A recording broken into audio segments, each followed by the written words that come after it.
ভাবনামুখের আরেক এপিসোডে আপনাদেরকে স্বাগত।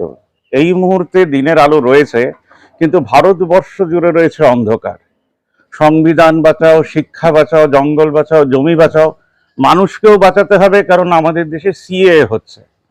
এই মুহূর্তে আমি রয়েছি চুঁচুড়ায়। আমার সঙ্গে আসছেন শুভ শিকদার, যিনি বহুজন সমাজ পার্টির কোঅর্ডিনেটর মানে আমাদের দেশে যুদ্ধ হবে কিনা তার জন্য একজন জন্মেছিলেন বহু বছর আগে, তার নাম ছিল কৃষ্ণ। জন্মানোর পরেও তিনি যুদ্ধকে আটকাতে পারেননি। ভারতবর্ষ সেই শুভ মুহূর্তে দাঁড়িয়ে আছে যে আবার একটা শঙ্খ বাজবে, বাজার পরে দেশে শান্তি ফিরবে না, আমরা আবার যুদ্ধের দিকে এগোচ্ছি। পলিটিক্যাল বন্ড, সিএ, যাই না আর কত কি আমাদের দেশের গভর্নমেন্টই অন্ধকার ডেকে আনছে। ল্যাম্পপোস্টের আলো এখনো জ্বলছে, এসওয়াজেদ আলী এখনো বলছেন, সেই ট্র্যাডিশন সমানে চলছে। এবার আমরা স্ক্রিনে দেখে নেব শুভ অধিকারীকে, তার থেকে জেনে নেব বহুজন সমাজ পার্টি কতটা বহুজন আর কতটা একাকী তারা হাঁটছেন। ধন্যবাদ। সমাজ পার্টি বহুজনের সঙ্গে নাকি একাকী লড়ছে এই লড়াই? বহুজন সমাজ পার্টি বহুজনের স্বার্থে লড়ছে, সর্বজনের স্বার্থে লড়ছে।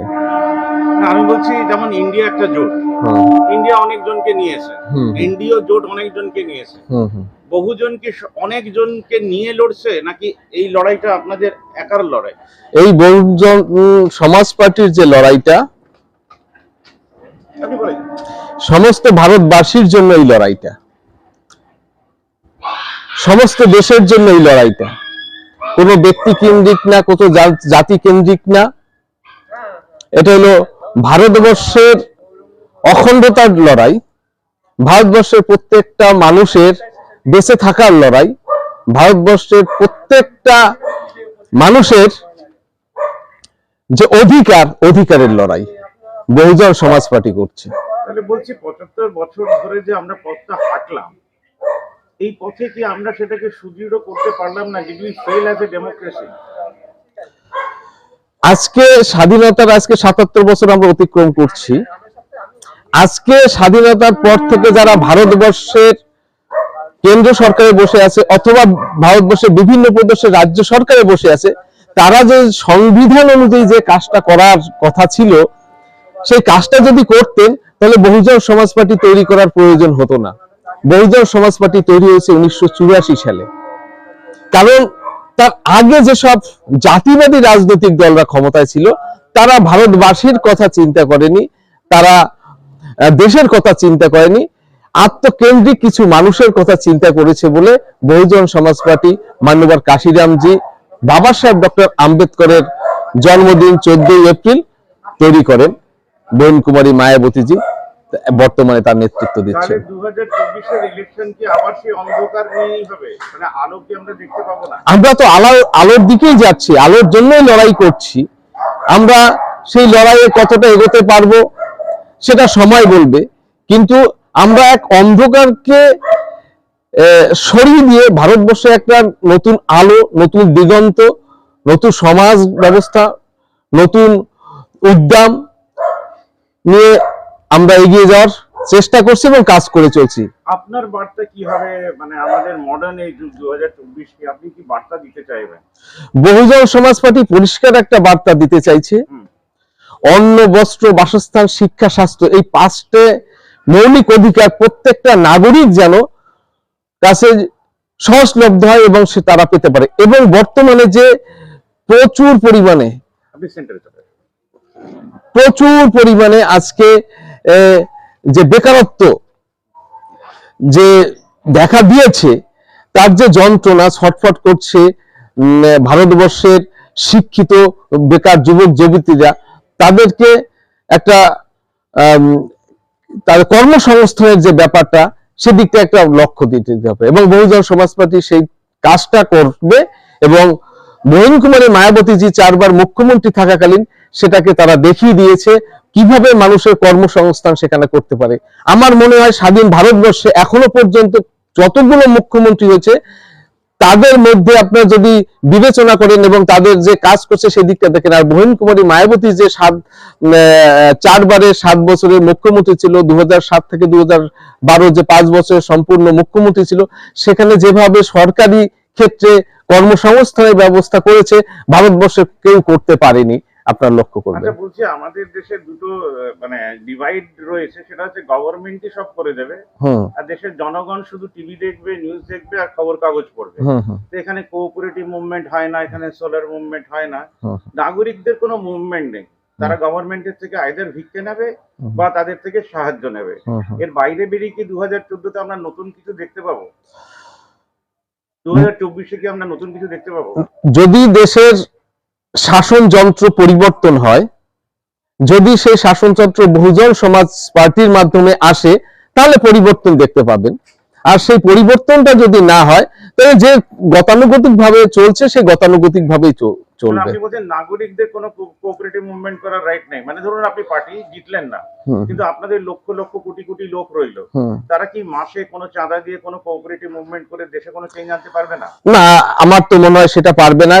তার প্রমাণ আপনারা বিভিন্ন ক্ষেত্রে দেখতে পাচ্ছেন। ভারতবর্ষে 77 বছরে পৃথিবীর সব থেকে এনজিও ভারতবর্ষে বেশি, কিন্তু পৃথিবীর সব থেকে বেশি না খেতে পাওয়া মানুষ ভারতবর্ষে বেশি। পৃথিবীর সব থেকে অশিক্ষিত সংখ্যা ভারতবর্ষে বেশি। পৃথিবীতে সব থেকে যারা অন্ন দেয়, সে আমাদের কৃষক ভাই বন্ধুরা, তাদের আত্মহত্যার ভাগ বেশি।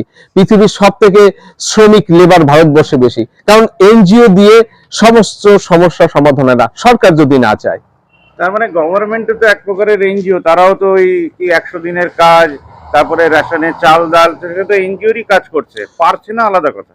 না, গভর্নমেন্টের উপর নির্ভর করে ভারতবর্ষের আগামী দিনে নাগরিকরা তারা কোন দিকে যাবে। গভর্নমেন্টের সিদ্ধান্তের উপর নির্ভর করবে আমার মা বোনের ইজ্জত থাকবে কি থাকবে না। গভর্নমেন্টের সিদ্ধান্তের উপর নির্ভর করবে আগামী দিনে শিক্ষিত ছেলেমেয়েরা তাদের কর্মসংস্থান হবে কি হবে না। এটা কিন্তু কোনো অর্গানাইজ করতে পারছে না। পলিটিক্স ঠিক উল্টো কথা বলছে, দেশের নাগরিক যেমন হবে, সে যদি গাধা হয় গভর্নমেন্টও গাধা হবে। না, এটা গভর্নমেন্টের উপর নির্ভর করে। আজকে দেখুন শিক্ষা ব্যবস্থাটাকে ভেঙে দিচ্ছে, কারণটা কি? শিক্ষা ব্যবস্থাটাকে যদি ভেঙে দেওয়া হয়, তাহলে কি মানুষ মেরুদণ্ডহীন হয়ে যাবে? আজকে রাজ্য সরকারের যে নীতি নিয়েছে, প্রায় 8,000-এর উপর স্কুল বন্ধ হতে চলছে। কেন্দ্র সরকার যে নীতি নিয়েছে, এতে 44,000-এর উপর শিক্ষা প্রতিষ্ঠান আজকে বন্ধ হতে চলেছে। অথচ আপনারা যদি লক্ষ্য করে দেখা যায়, সেখানে প্রাইভেট স্কুল খুলেছে, আরো বেটার স্কুল খুলেছে। গরিব মানুষ পড়তে পারবে না, এটা যেমন ফ্যাক্ট, এবং গরিব মানুষ কষ্ট করে এইসব স্কুলে পড়াচ্ছে, সেটাও একটা fact. Mid day meal is a failure, 100 days job is a failure. মানে গভর্নমেন্ট যা যা প্রকল্প আনছে সবই তো ফেলিয়ার। গভর্নমেন্টকে আমরা কি হিসেবে ধরবো? ফেলিয়ার, মিসম্যানেজমেন্ট না কি হোয়াট? মানে পার্টি কর্মীরাও ফেল, গভর্নমেন্টও ফেল, এনজিও ফেল, সবাই তো ফেল। গভর্নমেন্ট যখন ফেল হবে, এনজিও ফেল হবে অটোমেটিকলি। গভর্নমেন্ট তো শুধু এনজিও কে রেখে দিয়েছে তাদেরই কিছু মানুষকে দিয়ে, তাদের দ্বারা পরিচালিত কিছু মানুষকে দিয়ে, কিছু ফান্ড দিয়ে তাদেরকে বাঁচিয়ে রাখাচ্ছে। তো ভাই, তোমরা একটা প্রতিবাদ করবে না, প্রতিরোধ করবে না, তোমরা তোমাদের মতন কাজ করবে, আর ওখান থেকে তোমাদের হিস্সাটুকু নিয়ে তোমরা সমাজ ব্যবস্থাটাকে পরিবর্তনের কাজ করবে। সাউথ ইন্ডিয়াতে আমি আপনাকে বলি, ইন্ডিয়ার সবচেয়ে বড় এমবিবিএস স্কুল খুলেছে, যেখানে ফ্রিতে ডক্টরদেরকে পড়ানো হচ্ছে, মানে তৈরি করা হচ্ছে। ইন্জি রাও, দেশের কৈলাস চ্যাটার্জি যিনি নোবেল প্রাইজ পেয়েছেন, বাচপন বাঁচাও আন্দোলন করছেন, হাজার হাজার হাজার হাজার লোকের বাচ্চাদেরকে খাওয়াচ্ছেন এবং তাদেরকে ফ্লেশ ট্রেড থেকে বাঁচাচ্ছেন। ওয়ারেস police save drive save life করছে। তার মানে কি আমাদের দেশের গভর্নমেন্ট পলিটিক্যালি অ্যাওয়্যার নয়? না, একেবারেই নেই। আপনাকে আমি তার মধ্যে দিয়ে আরেকটা কথা বলতে চাই। দেখুন, কেন্দ্র সরকারের শিক্ষা ক্ষেত্রে যে বাজেট, তার 10 গুণ বাজেট ভারতবর্ষ থেকে যেসব ছেলেমেয়েরা বিদেশে, পৃথিবীর বিভিন্ন উন্নতিশীল দেশে পড়াশোনা করতে যায়, তার বাজেট 10 গুণ। হয়তো কেন্দ্র সরকারের বাজেট হলো 1,02,000 কোটি টাকা, কিন্তু ভারতবর্ষে এই এক বছরে এদেশ থেকে যেসব ছেলেমেয়েরা বিদেশে পড়তে যাচ্ছে, তার ঋণ নিয়ে বা ঋণ ছাড়া যে পড়তে যাচ্ছে, এবং এক বছরে তারা যে টাকা ব্যয় করছে, সেটা হয়তো দেখা গেল কি 10 লক্ষ কোটি টাকা। মানে কিছু সংখ্যক মানুষ। তাহলে মানে এটা শিক্ষা ক্ষেত্রে মাত্র 1%, 1.125% এই বাজেট দিয়ে তো শিক্ষা ব্যবস্থাটা পরিবর্তন হতে পারে না। ম্যানিফেস্টো এবার যদি আমি শেষ করি, ম্যানিফেস্টোটা তাহলে কি, মানুষকে কি বলছেন? হুগলিতে যিনি দাঁড়াচ্ছেন সুবীর বাবু, ম্যানিফেস্টোটা তাহলে কি হচ্ছে? বহুজন সমাজ পার্টির ম্যানিফেস্টো হলো ভারতের সংবিধান। ভারতের সংবিধান পৃথিবীর সর্বশ্রেষ্ঠ সংবিধান। বাবা সাহেব ডক্টর ভীমরাও রামজি আম্বেদকর লিখে গেছেন। এই সংবিধানটাকে যদি স্বাধীনতার পর থেকে পুঙ্খানুপুঙ্খায় পালন করা হতো, কাজ করা হতো, তো ভারতবর্ষ এক পৃথিবীর শ্রেষ্ঠ আসন লাভ করতে পারতো, সেটা মনুবাদীরা একটা আমরা করেনি। যদি ধরেই নিই যে হয়নি এবং হবে ওনার দিকে যদি আমরা এগোই, মানে যা আমাদের দেশের পলিটিক্যাল সিনারিও, এই বছরও কে বেশি চোর বা কে ভালো চোর, কে বেশি ভালো ডাকাত, তার উপরে ভোটিং হয়ে যাবে। যেভাবে বাংলার বুদ্ধিজীবীরাও বিকোচ্ছেন বিজেপির কাছে, সেটা একদম clear. Last straw but not the least is justice Ganguly. তাহলে আলুটা কোথায় জ্বালবেন? আজকে দেখুন, চতুর্থ স্তম্ভ বলা হয় মিডিয়াকে। আজকে যারা দেশকে, মানুষকে সচেতন করবে, আজকে মেইন স্ট্রিম মিডিয়া সেই কাজটা করছে না। কিন্তু আপনাদের মতন যারা চ্যানেল তৈরি করছেন, ইউটিউবার আছে, তাদের উপর সামান্য কিছু স্বপ্ন মানুষ দেখতে শুরু করেছে, তার উপর বেস করে বিভিন্ন আন্দোলন তৈরি হচ্ছে, এবং সেই আন্দোলনে আপনারা অসম্ভব প্রতিকূল পরিবেশের মধ্যে দিয়ে আপনারা এগিয়ে যাচ্ছেন। আপনাদের, আমার যা মনে, আপনাদের অর্থনৈতিক কোনো সহযোগিতা নেই, এছাড়া আপনাদের প্রশাসনিক ভাবে আপনাদের উপরে বিভিন্ন সময় বিভিন্ন বাধা তৈরি হচ্ছে। ওখানে আপনারা যে বড় বড় লিডাররা আছে বর্তমানে ভারতবর্ষের, তাদের কাছে আপনারা কোনো কোশ্চেন করার সুযোগ পাচ্ছেন না। হ্যাঁ, আমি একটা কথা বলতে পারি, শুভদাকে পাশে রেখে দুজন নাগরিক হিসেবে আমার প্রাইম মিনিস্টার থেকে শুরু করে কাউন্সিলরদের কোনো প্রশ্ন করার নেই, কারণ তাদের হাত ধরেই তো দেশ বরবাদ হয়েছে। তো আমি তার কাছে কি প্রশ্ন করব যে নিজেই চুরি করছে? তা আমার তার কাছে বেসিক্যালি প্রশ্ন নেই, অন্য সাংবাদিকদের নিশ্চয়ই করে থাকতে পারে। যেমন জাস্টিস গাঙ্গুলি বিজেপি জয়েন করার পরে আমার তার কাছে কোনো প্রশ্ন নেই, কারণ তিনি দেশের কোনো দুর্ভিক্ষ দূর করেননি, তিনি দেশের কোনো বেকারত্বকে দূর করেননি, তার হাতে কেস এসেছিল সেটাকে মিসহ্যান্ডেল করে ছেড়ে দিয়েছেন। আমাদের দেশের আশা হচ্ছেন আপনারা যারা দাঁড়াচ্ছেন বা দাঁড়াবেন বা আউটার পলিটিক্সে রয়েছেন, পলিটিক্সে ঢোকার চেষ্টা করছেন, তার মানে আপনাকে আরো বেশি ভালো কাজ করে ঢুকতে হবে।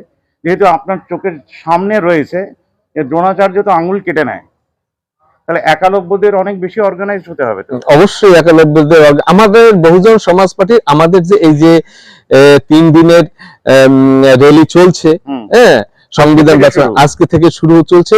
আমরা প্রত্যেকটা হুগলি জেলার প্রত্যেকটা বিধানসভায় যাব, আমরা মানুষের কাছে পৌঁছাবার চেষ্টা করছি আমাদের সাধ্য অনুযায়ী, আমরা তাদেরকে সচেতন করছি। মানুষরা আপনাদের কাছে কিভাবে পৌঁছাবে? আমি কি স্ক্রিনে কোনো নাম্বার ডিসপ্লে করে দেবো?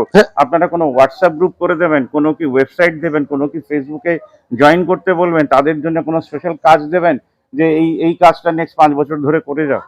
হ্যাঁ, আপনাদের, আমাদের যে নাম্বারগুলো আছে, আপনারা সেই নাম্বারগুলো আপনারা প্রোগ্রামের মধ্য দিয়ে শো করতে পারেন। আমাদের ফেসবুক যে অ্যাকাউন্ট আছে, হোয়াটসঅ্যাপ গ্রুপ আছে, সেটাও আপনারা শো করতে পারবেন, সেখানে কোনো অসুবিধা নেই, সেখানে আপনারা আমাদের সঙ্গে যুক্ত পারবে। আর বহুজন সমাজ পার্টি একটা রাজনৈতিক দল ঠিকই, কিন্তু আমাদের কাজটা হলো গিয়ে মানুষকে ডেভেলপ করা, একদম মিশনারিজ কাজ। আমরা প্রত্যেকটা সমাজের মানুষ, আমরা সর্বসমাজের মানুষ, যে সবর্ণের মানুষ হোক অথচ পিছিয়ে আছে, তাদেরকে নিয়েও আমাদের কাছে আসতে হবে। আজকে দেখুন ভারতবর্ষে, পৃথিবীর উন্নতিশীল দেশগুলোতে দেখুন ভারতবর্ষের যে নলেজটা সেখানে চলে গেছে। সেই পরিকাঠামো 77 বছর এই মনুবাদী রাজনৈতিক দলরা তৈরি করতে পারে নাই। তাই নলেজ যদি বিদেশে চলে যায়, দেশ তো ডেভেলপ হতে পারে না। আজকে দেখুন পৃথিবীর সব থেকে বড় বড় যে কোম্পানিগুলো আছে, তার সিইও ভারতীয়রা, এবং আমেরিকার যে ডক্টর আছে তার 30% ডাক্তার ভারতীয়। না, এখানে অ্যাকচুয়ালি মুশকিল হচ্ছে শিক্ষার পেছনে খরচা হয় না, পলিটিক্যাল ইলেকশনের ফ্লেক্সের পেছনে খরচা হয়, সেজন্য কিছু করার নেই। আমাদের এই সিস্টেম বদলানোর জন্য যদি ভোট হয়, আশা করি যে আমাদের দেশে যারা ভোট দেবেন তারা চিন্তা করে দেবেন যে 5 বছরের জন্য যাদের এনেছিলেন তাদের রেজাল্ট চোখের সামনে, তাহলে নেক্সট 5 বছরে আবার অন্য কেউ। আজকের মতন এতটা নয়, সুবীরবাবু আসলে তার ইন্টারভিউটা করে আপনাদের সামনে তুলে ধরবো নেক্সট এপিসোডে। মাথায় রাখবেন যে আপনাদের একটা আঙুল অনেক কিছু বদলাতে পারে এই দেশে। ধন্যবাদ শুভদা। জয় ভীম, আপনিও ভালো থাকুন। আর আপনাদের কাছে অনুরোধ, আপনারা এই চ্যানেলটি দেখুন, দাদা অক্লান্ত পরিশ্রম করছে ভারতবর্ষের নাগরিকদের জাগরণ করার জন্য। তাকে, সে যদি জাগরিত হয়, তার প্রোগ্রামগুলো আপনারা দেখেন, নাগরিকও সচেতন হবে, আগামী দিনে আমরা আমাদের লক্ষ্যে পৌঁছতে পারবো। জয় ভীম, জয় ভারত, সবাই ভালো থাকুন। নাগরিকরা উঠে দাঁড়ান। ধন্যবাদ।